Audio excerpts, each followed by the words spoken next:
analizar. Vamos a validar las fuentes. Recordemos que cuando estamos recopilando información o cuando estamos realizando una investigación vamos a tener fuentes primarias y fuentes secundarias de información. Las fuentes primarias pues van a ser aquellas en las que nosotros vamos directamente a la fuente, ¿verdad? Vamos directamente al departamento donde se genera la información que necesitamos. Y fuentes secundarias pues vamos a utilizar datos históricos, ¿verdad?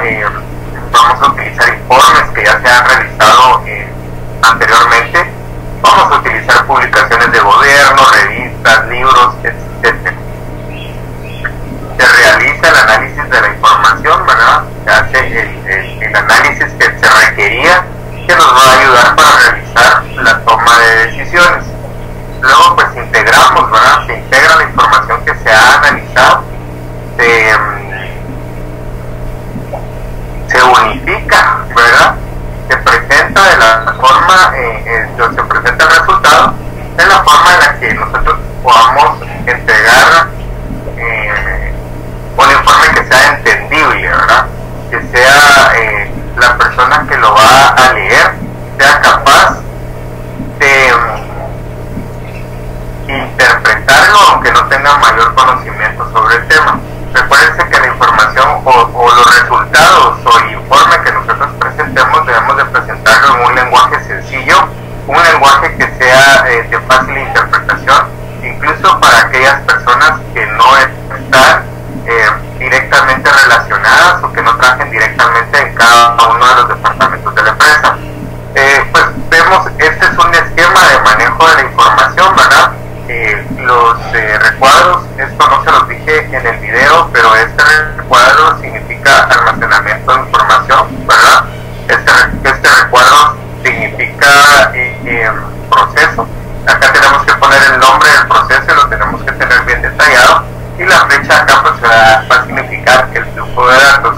Luego tenemos el óvalo, ¿verdad? Un óvalo que significa fuentes externas, en este caso pues cuando realizamos un esquema donde se incluye al cliente, pues ya tenemos al cliente como un factor externo.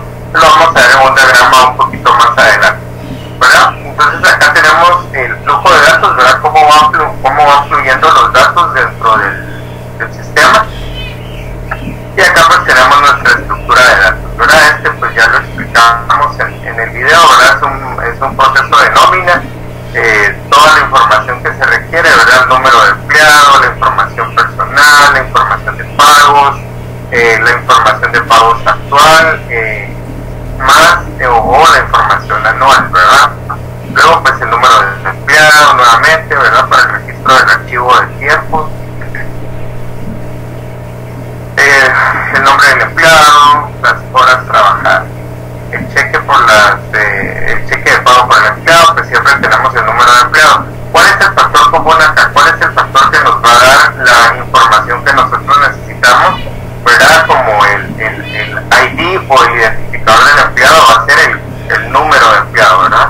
Para cualquier trámite que este empleado vaya a realizar y poder acceder al sistema al tiempo, entonces vamos a utilizar el número del código del empleado. Luego pues tenemos el nombre del empleado, la dirección, la cancelación del pago actual, ¿verdad? Y las cifras anuales, ¿verdad? Podemos ver también el histórico de cuánto es lo que se le está pagando o se le ha pagado al empleado.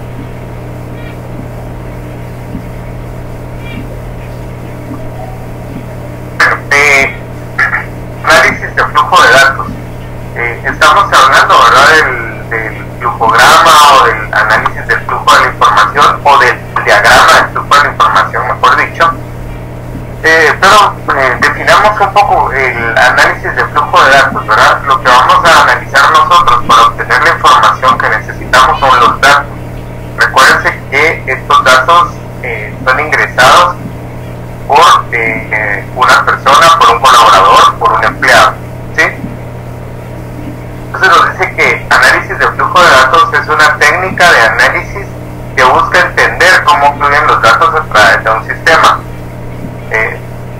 ¿Por qué les estoy incluyendo esto dentro del análisis de la información? Muchas veces o muchas empresas, la mayoría mayoría de empresas hoy por hoy ya están sistematizadas, que como vimos en clases anteriores,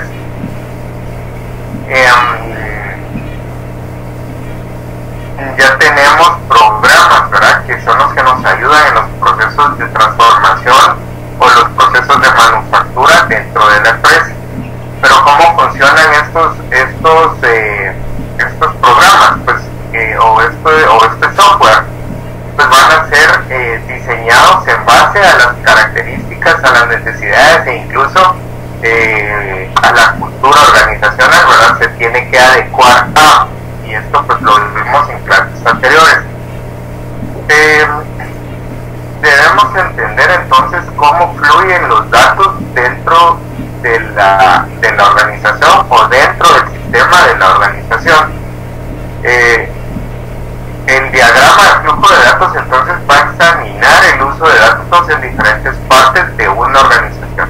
Recordemos que el área administrativa financiera no va a tener la misma información o no va a alimentar el sistema con la misma información que el departamento de mercadeo y ventas o el departamento contable, ¿verdad?, o el departamento de operaciones. Cada uno de los departamentos va a tener información relacionada a su actividad diaria dentro de su departamento. El gerente administrativo financiero no puede alimentar el sistema con datos de mercadeo y ventas. El departamento de mercadeo y ventas no puede alimentar el sistema con datos del área financiera o del área de operaciones, ¿verdad? Entonces sí es importante que cada uno de los departamentos conozca bien la información y maneje adecuadamente la información. Recordemos que nosotros debemos analizar la confiabilidad de la información que se está obteniendo, así como la forma en que los datos son utilizados por las aplicaciones que soportan un proceso de negocio determinado, ¿verdad? Igual, cómo se utilizan los datos, ¿verdad? Si hablamos de un sistema SAP, perdón, cuáles son los queries, ¿verdad? Cuáles son las consultas que nosotros vamos a realizar, cómo las estamos realizando. Estamos realizando las consultas de una manera adecuada, nos da la información que nosotros realmente necesitamos, etc. Luego tenemos la descomposición o explosión por niveles. Nosotros tenemos un sistema general, ¿verdad? Nosotros tenemos un gran sistema de software donde se alimenta por datos constantemente por los diferentes departamentos. Esto pues se va a descomponer y se va a dar una explosión por niveles, es decir, la información que nosotros vamos a estar ingresando se va a descomponer por niveles, y esta descomposición se va a realizar de arriba hacia abajo, de top down, como dice acá en inglés. Es decir, vamos a comenzar en el nivel más general. ¿Cuál podría ser el nivel más general? Pues donde nosotros alimentamos los datos, ¿verdad? Donde todos alimentamos los datos, y se termina en el nivel más detallado. Es decir, pues ya donde nosotros tenemos el detalle de la información, ¿verdad? Nosotros podemos ingresar en el departamento de mercado y ventas 300 pedidos de ventas al día, por ejemplo, ¿verdad? Detallamos el código del cliente, el NIC del cliente, la razón social, detallamos qué fue lo que compró, ¿verdad? Cuáles fueron los artículos que compró, el precio de lista, el descuento si tuviera, y el total, ¿verdad? Y nos da el total de la factura, se imprime la factura, etc. Pero a mí en el departamento o como gerencia de ventas podría ser, no me interesa ver quiénes fueron los clientes que compraron, sino que me interesa saber cuál fue el total de ventas del día, por ejemplo. Entonces yo necesito una información más resumida, ¿verdad? No tan al detalle, sino más resumida, ¿verdad? El total de ventas del día. Y yo necesito saber qué ítems o qué artículos fueron los que se vendieron. Pues de igual forma ingreso a mi consulta y voy a obtener el detalle de ventas por artículos, ¿verdad? No necesito saber quiénes fueron los clientes que lo compraron, pero sí qué cantidades de artículos fueron los que se compraron. Luego dice que la explosión de cada proceso de un diagrama de flujo de datos va a originar otro diagrama de flujo de datos. ya tengo el flujo de datos original, y cuando van explotando los datos, cuando se va dando esta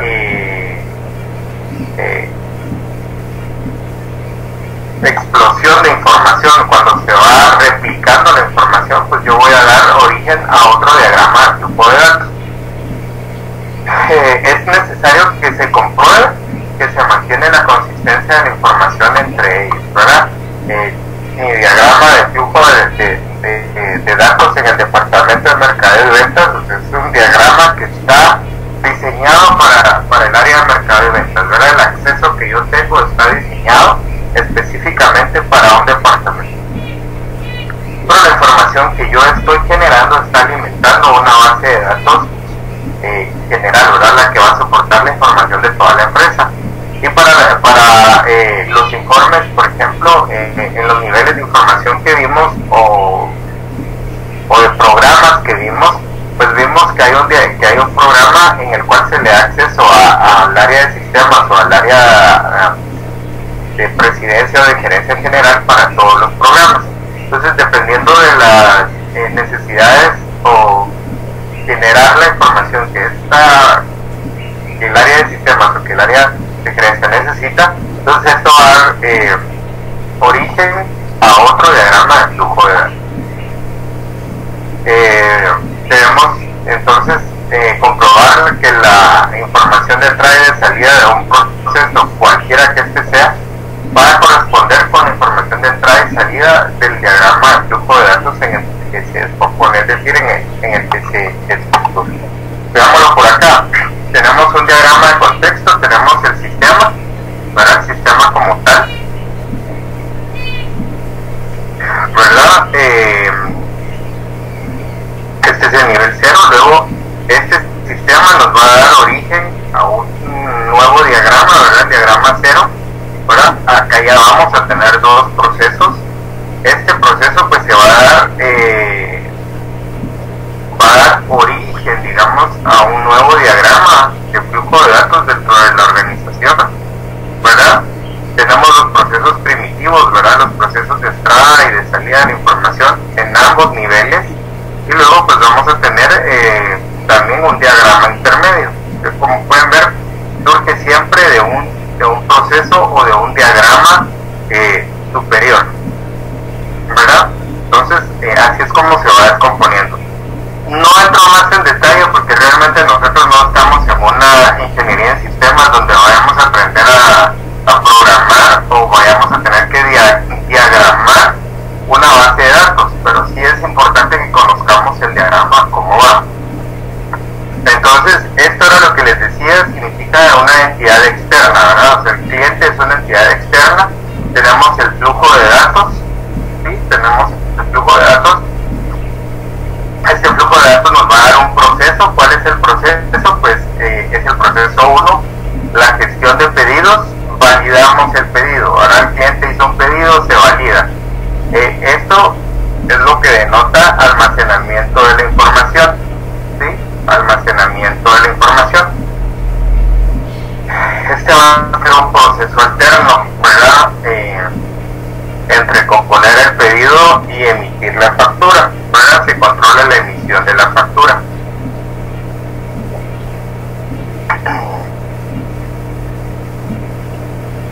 ¿Verdad? Esto pues la flecha detalla el flujo de datos, ¿verdad? Cómo se están dando los datos. Por ejemplo, se emite la factura va a llegar al cliente, ¿verdad? Y nosotros validamos el pedido, ¿verdad? Nos valida el pedido, si tenemos stock, entonces ya el pedido válido se gestiona o se compone el pedido, ¿verdad? Se pasa a bodega para que el pedido sea preparado, se surta o se despache, se controla la emisión, ¿verdad? Este es otro proceso, y va a estar siempre de la mano con el proceso de emitir la factura, ¿verdad? Se emite la factura y el cliente pues ya la paga. Si nosotros no tenemos inventario suficiente, vamos a emitir una orden de compra, ¿verdad? Vamos a emitir una orden de compra que va a llegar al proveedor, que sigue siendo una entidad externa, y pues ya el proveedor venir y nos va a entregar el producto que va a llegar al área de bodega donde se compone el pedido para poder seguir con el proceso, ¿verdad? Cuando el pedido pues está completado, se emite la factura y el cliente pues la paga. Entonces, repito, repaso: entidad externa, ¿verdad? En este caso, en este diagrama sería cliente, sería proveedor. Tenemos el proceso en este diagrama de flujo de datos o de análisis de información. Tenemos tres procesos: el primero, validar pedido; luego, componer pedido; y por último tenemos la emisión de factura. La emisión de factura tiene un proceso adherido, ¿verdad?, que se va a realizar simultáneamente con la emisión de factura, y va a ser el control de la emisión, ¿verdad? Y pues esto denota almacenamiento, ¿verdad? Tenemos dos almacenamientos: tenemos el stock, ¿verdad?, el inventario que tenemos disponible, y tenemos los pedidos pendientes, ¿verdad? Almacenamos los pedidos pendientes, los que no hemos podido despachar porque no tenemos la mercadería, por ejemplo, ¿verdad?, o los artículos necesarios para. Y las flechas, como hablábamos o como indicaba, pues significan flujo de datos, ¿verdad? Va a estar siempre conectado cada proceso. Recordemos en un diagrama de operación, por ejemplo, de flujo de datos, de flujo de información, o un diagrama de análisis de manufactura, acá en estas flechas vamos a tener intermedio una decisión, una llamada de decisión, ¿verdad? ¿Qué pasa si? ¿Qué pasa si no? ¿Verdad? Esto el sistema lo hace automáticamente. Cualquier duda, cualquier pregunta, por favor siempre háganmela saber al correo de curso ft070@urural.edu.gt. Bueno, hablemos ahora de la esquematización del servicio. Cuando hablamos de esquematizar el servicio, pues decimos que este va a ser un diagrama donde se trazan visualmente todas las relaciones entre los diferentes componentes del servicio, ¿sí? Recordemos que cuando vimos en definición del servicio, vimos el diagrama de servicio, y muchos autores lo hacen de manera circular. Siempre pues vamos a identificar dónde el servicio inicia, dónde tenemos el inicio, los puntos de contacto, ¿verdad? Cada punto de contacto. Y también vamos a detallar o vamos a especificar dónde finaliza el servicio. Los componentes del servicio pues pueden ser personas, ¿verdad? ¿Qué personas? Aquellas encargadas de brindarnos el servicio, de brindarnos la atención como consumidores o como clientes en cada uno de los puntos de contacto, ¿verdad? Recordemos el ejemplo del hotel. Cuando nosotros llegamos a la recepción para registrarnos, ¿verdad?, vamos a hacer uso de las instalaciones del hotel. Entonces pues en ese momento nosotros estamos teniendo contacto con el personal de la recepción, ¿verdad?, del front desk del hotel. Ahí ya tenemos nuestro primer punto de contacto. Luego pues vamos a llevar las maletas a la habitación, nos ayuda el botones con ello, ya tenemos otro punto de contacto. Estas personas son a las que se refiere esta definición. Luego tenemos las propiedades, pueden ser digitales o físicas, ¿verdad? En este caso va a ser una entidad física, perdón.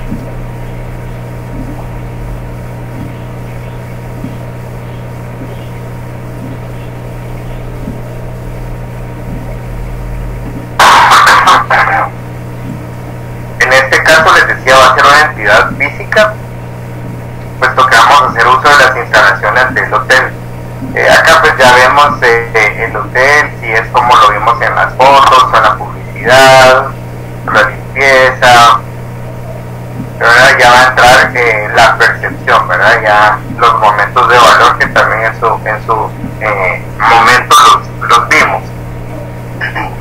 Y pues van a ser las propiedades, ¿verdad?, que están implicadas en la prestación de este servicio, señalando los puntos de entrada del usuario específico, ¿verdad?, o de un usuario específicamente.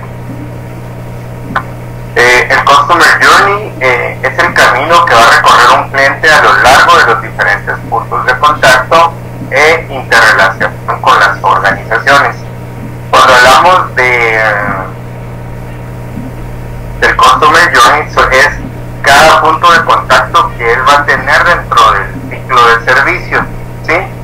Recordemos, el ciclo de servicio pues es circular, generalmente, como les decía, iniciamos, ¿verdad?, el ciclo de servicio, y cada punto de contacto que el cliente va a tener a lo largo de todo el proceso del servicio, es decir, en el ejemplo del hotel, iniciamos la reservación, cancelamos, nosotros ahí ya tuvimos el primer contacto, ¿verdad?, el primer punto de servicio. Puede ser digital, ¿verdad?, puede ser a través de la web, puede ser a través de un call center, puede ser que llegamos a una oficina física donde realizamos el pago, ¿verdad?, un kiosco donde realizamos el pago de la reservación para utilizar las instalaciones del hotel, etc. Pues luego, cuando llegamos a la recepción, ¿verdad?, nos atendieron, nos pidieron los documentos que se nos hayan entregado, ¿verdad?, la reservación, el comprobante de pago, etc. Luego pues ya llegamos con el botón, subimos a la habitación, entramos a la habitación, vemos la habitación, nos gusta, no nos gusta, pues vamos al área de piscina, al área de gimnasio, un masaje, vamos al bar, al restaurante, etc. Cada uno de los lugares que nosotros ubiquemos o por los cuales nosotros estemos en el hotel, pues va a ser un punto de contacto, va a ser un punto de servicio, y esto es lo que va a construir el Customer Journey, ¿verdad?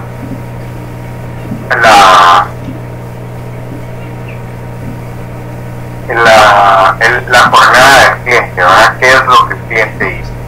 Cuando se habla del Customer Journey, se está poniendo en el centro del foco al cliente. En todo lo que nosotros hagamos dentro del servicio, siempre vamos a poner en el centro del foco al cliente. Puesto es a él a quien nosotros estamos brindándole el servicio. Recordemos que un servicio se va a prestar para satisfacer una necesidad o para resolver un problema. Cuando satisfacemos una necesidad y cuando resolvemos un problema, pues el servicio en el hotel, por ejemplo, va a satisfacer una necesidad, ¿verdad? Puede ser una necesidad de descanso, necesidad de vacaciones, etc. Cuando vamos a resolver un problema, cuando vamos a cumplir una garantía, ¿sí? Pues compré una computadora, la computadora se me descompuso, pues puede llegar a un servicio al cliente. En este caso, pues voy a resolver un problema, ¿verdad? Le voy a resolver o le voy a reparar la computadora al cliente. Importante, pues el diagrama de servicio tiene que estar alineado con los objetivos del negocio, ¿verdad? Nosotros sabemos que los negocios van a tener siempre una misión, una visión, y todo lo que nosotros hagamos, todos los procesos que tengamos dentro de la empresa, sus objetivos generales y específicos tienen que estar alineados para poder cumplir la misión y la visión que está escrita, ¿verdad?, o que ha sido identificada y definida para la empresa. Hay que eliminar las redundancias, ¿verdad? Tenemos que eliminar los puntos de contacto dobles, ¿verdad? Debemos de ver si hay puntos de contacto que estén duplicados, que podamos unificar. Esto va a hacer que el servicio sea de una forma más placentera, más satisfactoria para nuestro cliente. Mejora la experiencia del empleado. Pues vimos con anterioridad que nosotros debemos de tener un empleado motivado, debemos de tener un empleado capacitado, que se identifique con la empresa, ¿verdad?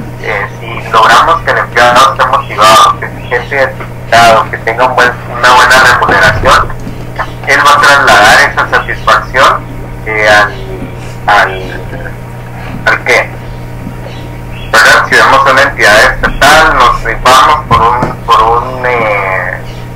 a solicitar la solución de un problema o un servicio, etcétera. Atención al cliente, pues es de lo más tosco, ¿verdad? Es de lo más desagradable que podamos imaginar. no la totalidad, ¿verdad? No el 100%, aclaro, pero sí una parte es porque pues quizás no le gusta lo que hace, porque quizás no está motivado, porque no recibe capacitaciones constantes o no le interesan las capacitaciones que recibe, etc. Y convertir procesos separados será necesario, ¿verdad? Así como pues eliminamos redundancias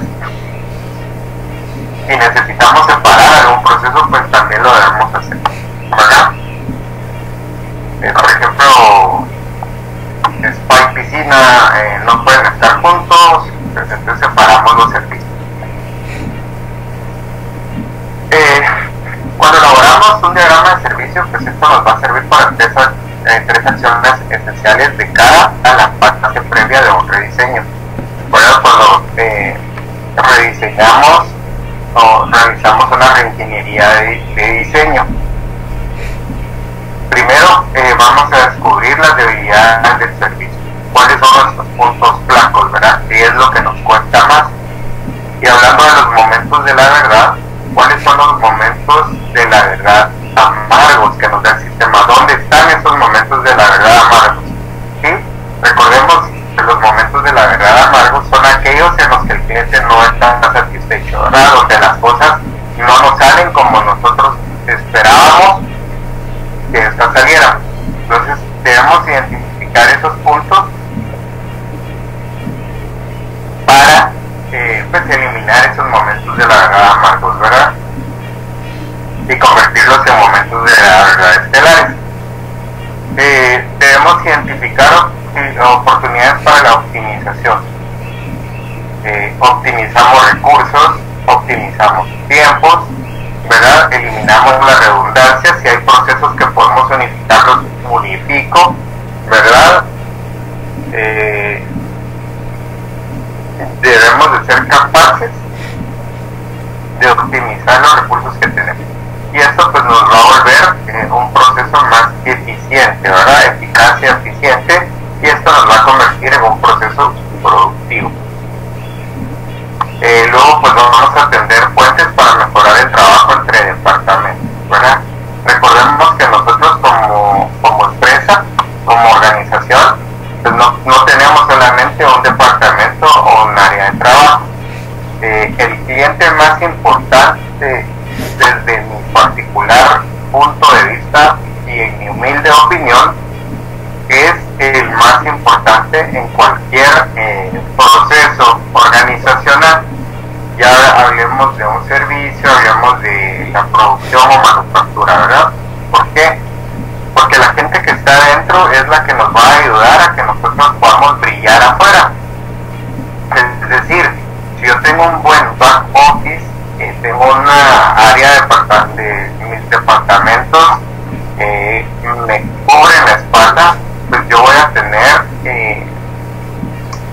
solidez, ¿verdad? En lo que hablo, voy a cumplir con mis clientes lo que estoy ofreciendo.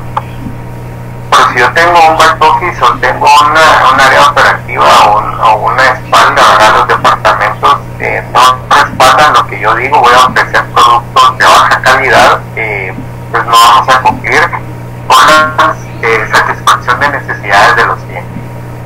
Entonces sí es importante que nosotros como empresa tengamos los departamentos interconectados, ¿verdad? Que le demos la importancia a cada departamento, ¿verdad? No porque es el departamento de mantenimiento, está un nivel jerárquico abajo de nosotros o ellos son inferiores a nosotros. No, imagínense que el departamento de mantenimiento no repara una máquina, no repara pues algo tan básico como un servicio sanitario. Entonces vamos a estar cómodos, vamos a estar a gusto, ¿no? Que tenemos un outsourcing que nos hace o que nos ayuda con la limpieza en las oficinas, pues igual son importantes, ¿verdad? Ellos hacen lo que nosotros no podemos o no tenemos el tiempo de hacer. Imagínense que no llegue la persona de la limpieza por una semana, ¿cómo van a estar las oficinas?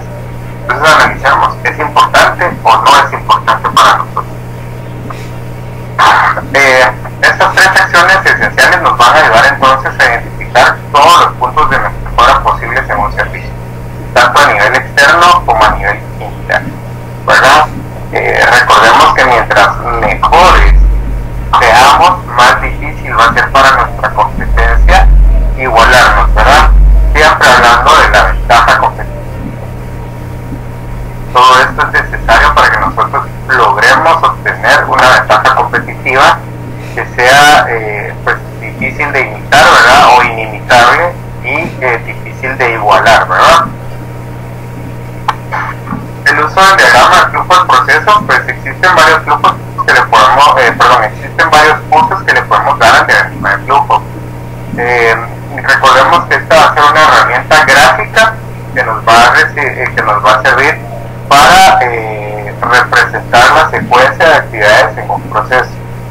Siempre va a mostrar el inicio, siempre vamos a poner inicio, cuáles son los puntos de decisión, ¿verdad? Cuáles son los pasos o procesos que vamos a seguir, y nos va a decir cuándo o el momento final del mismo. Ahora recordemos también que los procesos o los puntos de decisión, o cada una de las etapas del proceso, nos va a ayudar a establecer las fronteras del sistema, ¿verdad? Hasta donde llega un proceso de tránsito.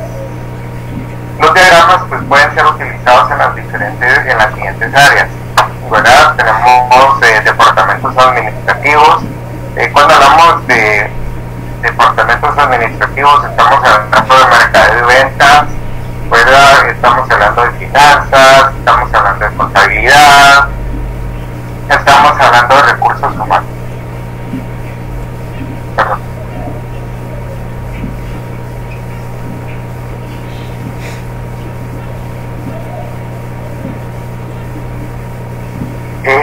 También los vamos a utilizar en el área de sistemas de información, ¿verdad? Como vimos recién, un diagrama de flujo de datos, un diagrama de flujo de análisis de la información. Vamos a diagramar bases de datos, la generación de reportes, la generación de informes, cómo ingresamos un pedido en el sistema, cómo se factura. Todo eso pues va a estar diagramado en un diagrama de flujo de datos, o que nos va a dar como resultado un diagrama de flujo de información. En el área de operaciones podemos utilizar un diagrama para los procesos de manufactura, para recepción y despacho de materiales e insumos, para el control de calidad, ¿verdad? Recordemos establecer los puntos de control donde creemos que la calidad de nuestro producto puede estar comprometida, o donde se puede comprometer, mejor dicho, la calidad de un producto, el proceso de servicio o el plan de un proyecto. ¿Cuáles son los beneficios del uso del diagrama de flujo?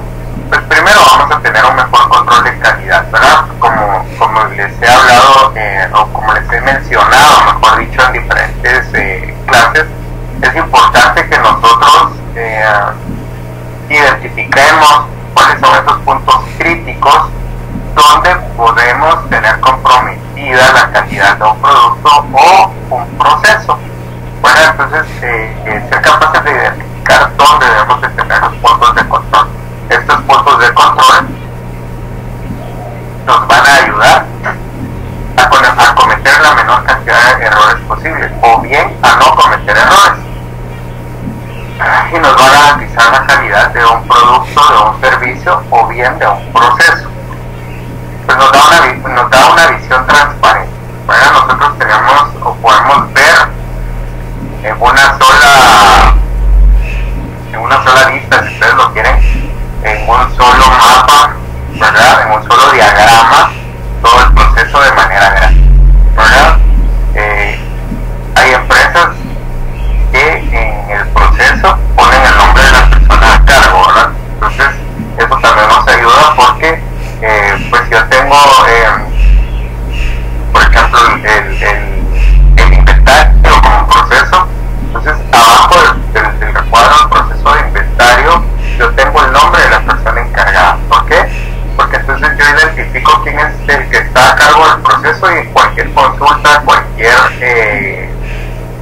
necesidad de información puntual o específica que yo tenga, yo sé con quién tengo que ir a hablar, ¿verdad? Generalmente generalmente pues van a ser los gerentes de departamento o pues los supervisores, ¿verdad? Los que se hagan cargo del proceso como tal. Identificación de clientes nos va a ayudar a identificar y a segmentar los clientes, ¿verdad? Recordemos que no podemos ofrecer el mismo producto o servicio a una persona entre 40 y 60 años que a una persona, a un joven de 20, entre 20 y 40 años, si no llegamos a una persona menor de 20 años, ¿verdad? Entonces nos va a ayudar a segmentar.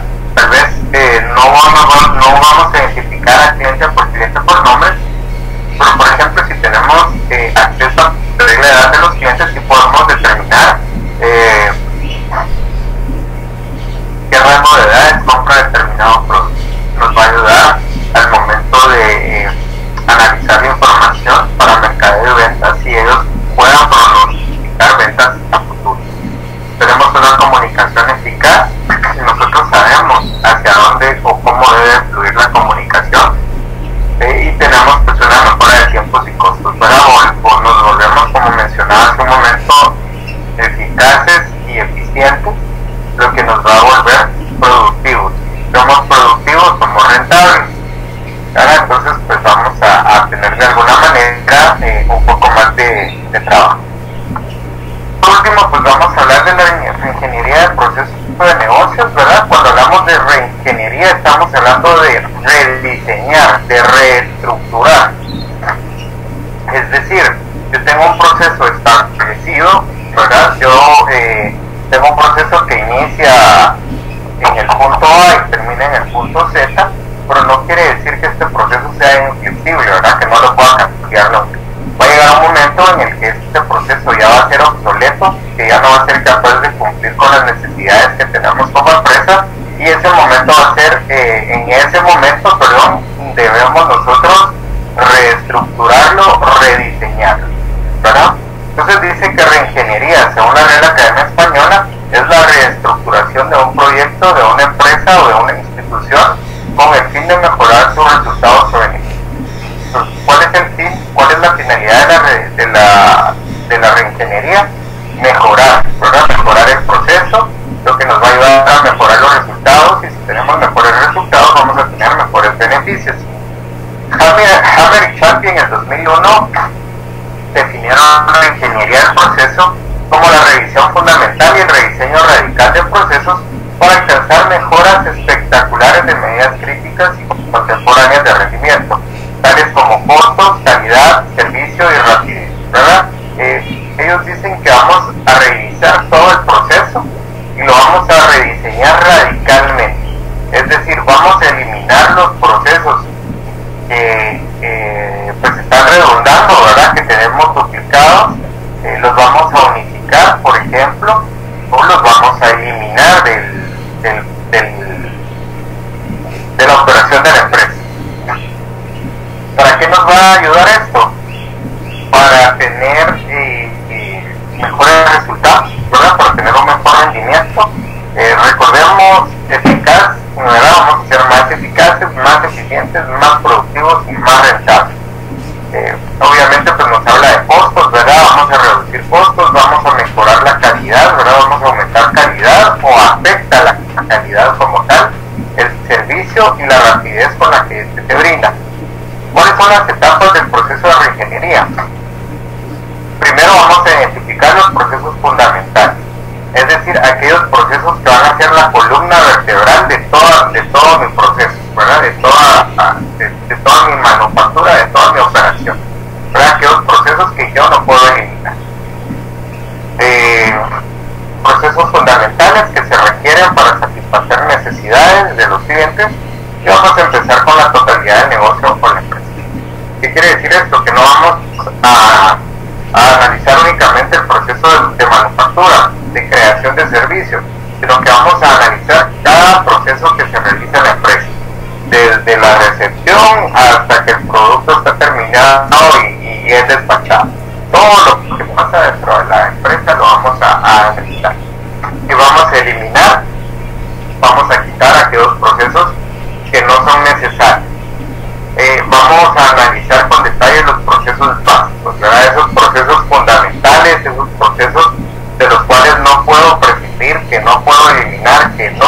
puedo deshacer, los voy a analizar a detalle, muchos de los cuales van a atravesar las fronteras de la organización, las fronteras del sistema. Al analizar en detalle los procesos básicos, pues yo puedo mejorarlos, ¿verdad? Puede ser un proceso básico, pero que en el momento en que lo estamos llevando a cabo, estamos realizando pasos innecesarios, pero también los puedo eliminar. La idea es que cada proceso sea de alguna manera eficaz, eficiente, ¿verdad? Que tengamos rapidez, que tengamos calidad y que podamos optimizar costos. Como resultado del paso anterior, es decir, de analizar con detalle los procesos básicos, los procesos importantes de la compañía se rediseñan y se integran con miras al suministro de un mejor servicio al consumidor. Primero identificamos la columna vertebral, ¿verdad? Aquellos procesos que son imprescindibles, que no los podemos tocar, que no los podemos eliminar, mejor dicho, porque son necesarios para la operación. Luego pues ya analicé detalladamente cada uno de estos procesos fundamentales, ¿verdad? De estos procesos básicos.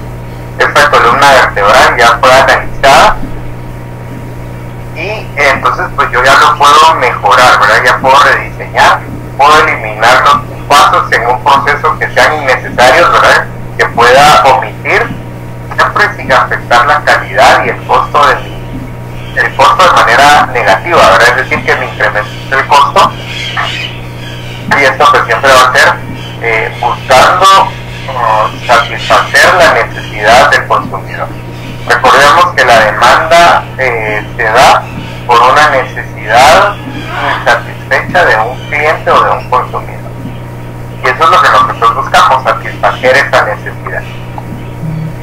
La reingeniería del proceso de negocios siempre va a suponer un rediseño radical de los procesos de negocio para promover un rediseño radical exitoso.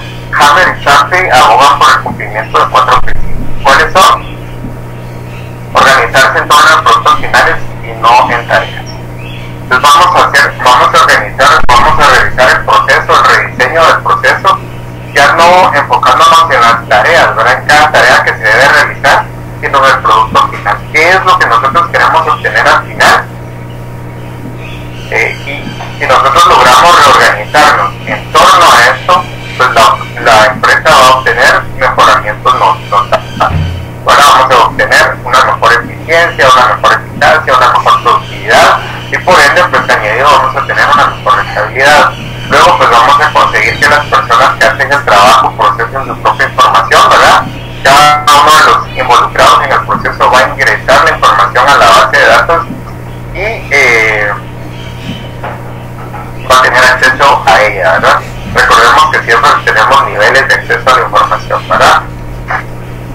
Luego pues tenemos poner el punto de decisión donde se ejecuta el trabajo, construir controles dentro del proceso. Siempre pues yo hablo de los puntos de control, ¿verdad? Siempre es mejor impulsar la toma de decisiones al más bajo nivel, es decir, descentralizar la toma de decisiones. Bueno, esto lo podemos hacer a través de un manual de procedimientos donde ya están los problemas que podemos tener y cuáles son las soluciones que podemos dar, ¿verdad? Y esto lo que va a hacer es que va a eliminar la burocracia y va a hacer que los procesos de las tomas de decisiones sean más rápidos, ¿verdad? Los va a acelerar. Eliminar los pasos innecesarios en el proceso, ¿verdad? Lo que hablábamos, analizar la columna vertebral, ¿verdad? Los procesos fundamentales, eliminar lo que no nos funciona y pues dentro del proceso eliminar los pasos innecesarios, ¿verdad? El simplificar los procesos por lo común va a implicar que eliminemos pasos y trámites de papel innecesarios. Vamos a examinar cada paso y vamos a retener solo aquellos pasos que añaden valor para el consumidor y que nos dé como resultado la obtención de un diseño de procesos altamente modernizados. Agradezco mucho su atención y con esto pues llegamos al final de la clase de la semana 3.